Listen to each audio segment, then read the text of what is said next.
늘 메시지를 창조할 필요는 없다. 자, 이 장의 첫머리를 장식한 가나스의 이야기처럼 이 스토리 역시 감정적인 반향을 일으킨다. 심지어 다윗의 관심이 없는 사람들조차도 제로드의 이야기를 들으면 고무된다. 그는 누가 봐도 가능성이 희박해 보이는 목표에 도전했고 스스로를 자제함으로 통제함으로써 성공을 거두었다. 이 스토리의 두 번째 가치는 바로 여기에 있다. 우리를 격려하고 감동을 준다는 것. 그것은 그렇고 제로드 캠페인이 7보다도 적은 6 캠페인보다도 얼마나 더 효과적이었는지 살펴보자. 이 두 캠페인은 같은 내용을 담고 있다. 모두 서브웨이 샌드위치가 영양이 풍부하고 건강에 좋은 저지방 식품이라는 데 초점을 맞췄고 서브웨이 샌드위치를 먹으면 다이어트를 할 수 있다고 내세웠다. 하지만 한 광고는 엄청난 센세이션을 일으키는 반면에 다른 하나는 그럭저럭 그쳤다. 여전히 우리의 이야기를 잘 따라왔다면 당신은 두 캠페인 가운데 누가 승자인지 미리 짐작했을 것이다. 제로드의 스토리는 석세스 체크 리스트에 완벽하게 떨어진다. 단순하다. 서브웨이 샌드위치를 먹으라. 그러면 몸무게가 줄 것이다. 예상을 깨달은다. 패스트푸드 100kg을 빼다니. 이 스토리 구체적이다. 그들은 바지 사이즈 엄청나게 준 몸무게 믿을만하다. 것이죠. 믿을만하다 라는 거죠.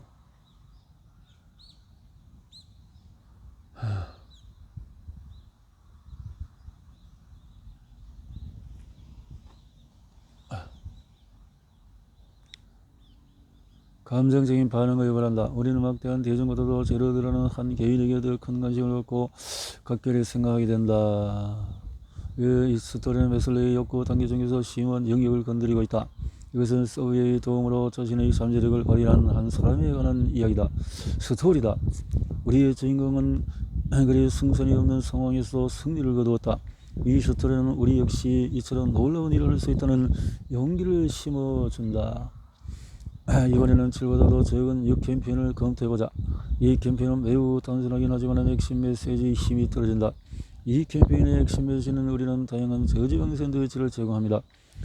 제로드 스토리의 핵심 메시지는 서브웨이를 드십시오. 몸무게를 줄이십시오. 인생을 바꾸십시오. 첫 번째 메시지는 드릴을 사라고 말하고 두 번째 메시지는 무엇을 박아서 당신 자녀의 사진을 벽에 걸어두라고 이야기한다. 7보다도 적은 7, 6은 그다지 놀랍지가 않다. 제로드의 스토리는 패스트푸드가 콜레스테롤 투성이라고 강력하고 확고한 도식을 파괴함으로 엄청난 위력을 발휘한다. 같은 도식을 공략하고 싶다면 7보다도 적은 6은 더욱 실질적인 요점을 파고들어야 한다. 7보다 적은 6은 구체적이지 않다. 숫자는 구체적인 것이 아니다. 사람들이 메시지를 신뢰한 까닭은 숫자가 그리 크지 않기 때문이다. 샌드위치에 함유된 지방이 6g 이하라는 정보를 듣고 당황하거나 깜짝 놀랄 사람은 없다. 그것은 따로 설득할 필요한 사실이 아니다. 또한 이 메시지는 감정을 자극하지도 않으며 스토리도 아니다. 이 책의 독자들이라면 석세스 체크리스트에 대입해보는 것만으로도 이 수백만 달러짜리 전국 광고 캠페인을 분석해서 성공적을 골라냈을 것이다.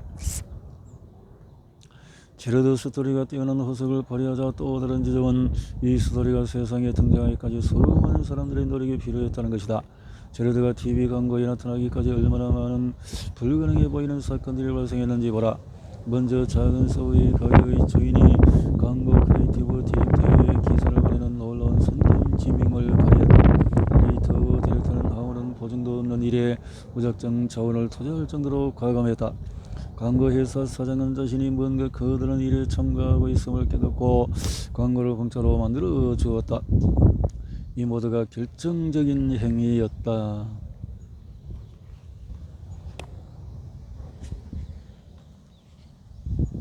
제로드 스토리는 우리가 늘 스티커 메시지를 창조할 필요는 없다고 말해준다. 스티커 메시지를 포착하고 발견하는 쪽은 훨씬 간단하고 유용하다. 역사 교사들이 학생들을 가르치는 좋은 방법에 관해서는 서로의 스토리를 부지런히 교환하면 어떨까? 비영리단체의 좋은 봉사자들이 다른 사람들을 고무시킬 수 있는 상징적인 사건이나 만남을 찾아 나선다면 자, 그런 이유로 서브웨이의 샌드위치를 존경할 필요는 없다. 평범한 스토리의 놀라운 힘이라. 제레드 스토리와 같은 위대한 메시지를 바로 눈앞에서 놓쳐버리지 않으려면 어떻게 해야 할까? 훌륭한 메시지를 발견하는 일은 그리 어렵지가 않다. 그렇다고 쉽지도 않다. 메시지는 우리의 관심을 끌기 위해서 화려한 또 가시를 하지 않는다. 따라서 우리는 언제나 정신을 맞춰 차리고 찾아야 한다. 그래서 연구 결과 효과적인 광고 원형이 있는 것과 마찬가지로 당연히 효과적인 스토리 원형도 존재한다. 워렌 버핏은 자신이 투자한 사업을 관리하고 있는 로저 브럼킨에게 스토리를 들려주곤 한다. 브럼킨은 23살 국경 수비대원을 보기 좋게 속여 넘기고 러시아에서 미국으로 건너왔다. 당시 그녀는 영어를 말할 줄 몰랐고 심지어 정식 교육을 받아본 적도 없었다. 브럼킨은 그동안 저축해 놓은 $500로 1937년에 가구 사업을 시작했다. 그리고 50년 후에 그녀의 가구 자금은 연간 매출 $1억 거대한 사업체로 성장했다. 이제 100세에 이른 그녀는 아직도 일주일에 7씩 매장에서 일한다. 사실 폐점 시간까지 일하느라고 100번째 생일 파티를 연기한 적도 있다. 브럼킨의 가구가 너무나 저렴했기 때문에 언젠가 경쟁자들이 그녀를 공정거래법 위반으로 고소한 적도 있었다. 버핏은 말한다. 그녀는 법원에서 대단히 저렴한 카페에서 판매하고도 이득을 남길 수 있음을 직접 보여주었다. 그런 다음 그녀는 판사에게 $1,400짜리 카페에서 깔았다. 로저 브럼킨의 스토리는 영혼을 위한 덕후의 수포에서 발췌한 게 아니지만 그랬다 하더라도 전혀 손색 없는 이야기다. 영어를 위한 닭고기 수부는 출판계의 파란을 일으키며 430만 부가 팔려나갔고 여수 아버지의 영어를 위한 닭수프, 가나스들의 영어를 위한 닭수프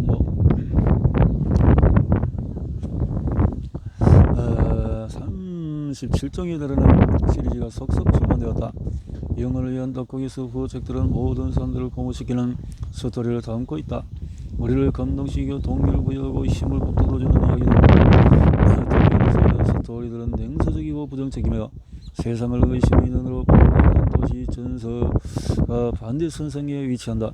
무엇보다 놀라운 점은 이 스토리들이 작가들의 손에서 나온 것이 아니라는 것이다. 그들은 그저 이 수많은 스토리를 발견하고 수집한 것뿐이다. 이런 스토리의 어떤 부분이 우리에게 신호를 보내는지 알고 싶어던 필자들은 그 아래에 놓인 유사점을 찾기 위해서 닭고기 수프를 비롯해서 검토하는 일에 착수했다. 아리스토텔레스는 드라마에서 기본적으로 4개의 플롯이 존재한다고 말한다. 우리는 엄청난 양에 달하는 고무적인 스토리를 검토한 후에 3개의 기본 플롯이 존재하는 결론을 내릴 수 있었다. 바로 도전, 연결, 창의성 플롯이다. 이 3가지 기본 플롯을 이용하면 첫 번째 스토리 80%를 분류할 수 있다. 그보다 더 놀라운 것은 피부에 보도된 평범한 이들에 관한 스토리의 60% 이상을 이 세 플롯으로 분류할 수 있다는 점이다. 평범한 사람이 피부에 나온다는 것은 대체로 그 사람의 스토리가 우리 독자들을 고무시키고 용기를 준다는 것이다. 도전 플롯, 다윗과 골리앗. 다윗과 골리앗 이야기는 전형적인 도전 플롯이다. 주인공은 불가능해 보이는 힘든 도전에 직면하지만 마침내 모든 정의를 넘어서 성공을 성취한다. 다윗은 손으로 만든 새 총을 들고 그일에게 맞선다. 스토리. 도전 플롯의 핵심 요소는 주인공을 좌절시킬 만큼 거대한 난관이다. 1190kg에 나가던 제로드가 100kg을 감량했다는 스토리는 도전 플롯이다. 몸무게가 200kg인 이후 사람이 허리 사이즈를 1인치 줄이는 것은 도전 플롯에 해당하지 않는다. 도전 플롯. 하게 되면 무적의 러시아 팀을 꺾는 사건도 여기에 속한다. 이렇게 역사적이거나 극적인 사건이 아니더라도 도전 플롯은 언제나 고무적이다. 도전 플롯은 명료하고 확실한 방법으로 우리에게 감동을 준다. 이들은 우리의 끈기와 용기에 호소하고 우리가 더 열심히 일하고 새로운 도전에 맞서 싸우고 힘든 장애를 극복하고 쉽게 만든다.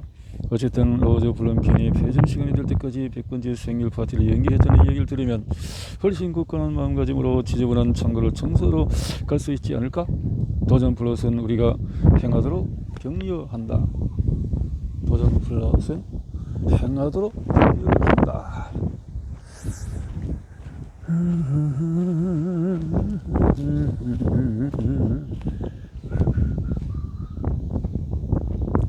도전 플롯. 연결 플롯. 선한 사람이 왜 선한 선한 사마리아는 어려운 이들을 기꺼이 돕는 사람을 말한다. 성경에 나오는 선한 사마리아의 이야기. 선한 사마리아.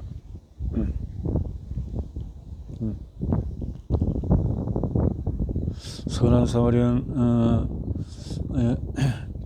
예수가 율법가에게 당신이 어떻게 생각하느냐라고 물었다. 내 이웃을 내 몸과 같이 사랑하라. 예수가 율법가의 말이 옳다고 인정하자 그는 그렇다면 내 이웃이 누군가라고 했다. 어떤 사람이 예루살렘에 여리고로 가는 도중에 동도 만나서 제사장이 그 길 가다 피해가 버리고 레위인도 피해 가버렸는데 한 사마리아인이 그를 불쌍히 여기서 쓰러진 사람의 상처에 포도주와 향유를 붓고 싸며 주었다. 그는 다친 사람을 자신의 당나귀에 태워서 여관에서 돌봐주고 이 사람을 돌봐주시오. 부비가 더 들면 내가 돌아와서 갚으리니 내가 돌아와서 갚아주겠다 라고 했다는 거죠. 와, 이게 돌연변이 코스모스가 보이네. 저기 돌연변이.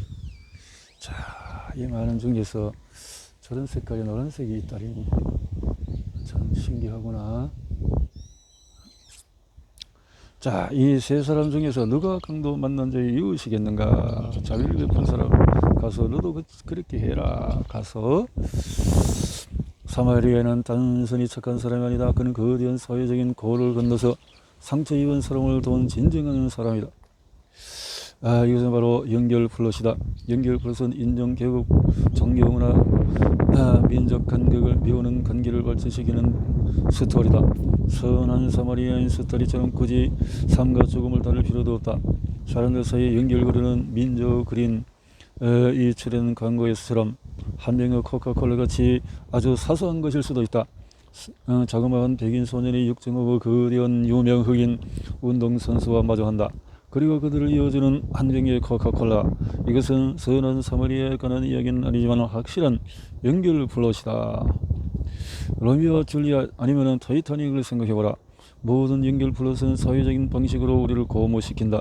그들은 우리가 타인을 돕고 싶어 하게 만든다. 창의성 플롯.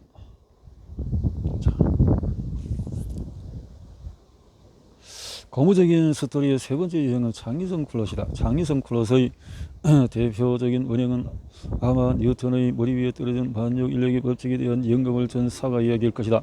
창의성 플롯은 정신적인 돌파구를 발견하여 오랫동안 풀리지 않던 수수께끼를 해결하거나 참신한 방식으로 문제를 공략하는 이야기다. 이른바 맥가이버 플롯이라고 할 수 있다. 잉거슬랜드 자동차 본체를 덮는 산업용 글라인더를 비롯해서 그다지 매력적이라나 할 수 없는 제품들을 판매하는 대형 기업이다. 잉거슬랜드는 시장에 신제품을 내놓는 속도가 더딘 것으로 유명했다. 새로운 제품이 출시되기까지 평균 4년이라는 더딘 발전에 질린 한 직원은 이렇게 말하기도 했다. 신제품을 내놓는 시간이 미국이 제2차 세계대전에 참가하는 걸림보다도 더 오래 걸리다니. 마침내 잉거슬랜드는 그렇게 지지부진한 개발 진도에 박차를 가하기로 결심을 했다.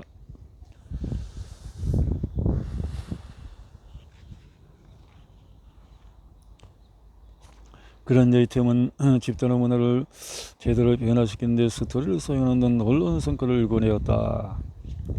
자, 그런데 그들의 스토리 중 하나는 새로운 그라인더를 플라스틱으로 만드는 것인가? 아니면 금속으로 만들 것인가? 그라인더는 보다 간편할 수 있다는 것이 과연 금속만큼 튼튼할지는 미지수였다. 이런 난관에 부딪혔을 때 전통적인 잉거슬랜드의 문제 해결 방식은 기간을 연장해서 두 구성물질의 신축성과 압축력을 연구하는 것이었다. 그러나 이들은 새로운 팀이었다. 그들은 모든 문제를 신속하게 해결해야 했다. 일부 팀원들이 보다도 간단하고 형식에 얽매이지 않는 테스트 방법을 고안해냈다. 그라인더 팀에서 이 스토리는 드레스 테스크라고 불린다. 드레스 테스트는 팀의 새로운 문화를 강화해주는 창의성 플롯이다. 유명한 탐험가 어리스트 셰클턴은 탐험 도중에 결속력이 절대적으로 필요한 상황에 처했다. 창의성 플롯. 다양한 플롯을 섭렵하는 것은 새로운 스토리를 만들어내기 위해서가 아니다. 당신이 소설이나 광고 문화를 쓰지 않는 한 이것들은 그리 도움이 되지 못할 것이다. 거대한 난관에 부딪히지만 이를 극복하는 위한 도전 플롯이다. 도전 플롯. 창의성 플롯과 도전 플롯. 크게 부풀거나 또 멜로드라마로 꾸밀 필요도 없다. 당신은 그저 삶이 선물해줄 때 그것을 알아차리기만 하면 된다.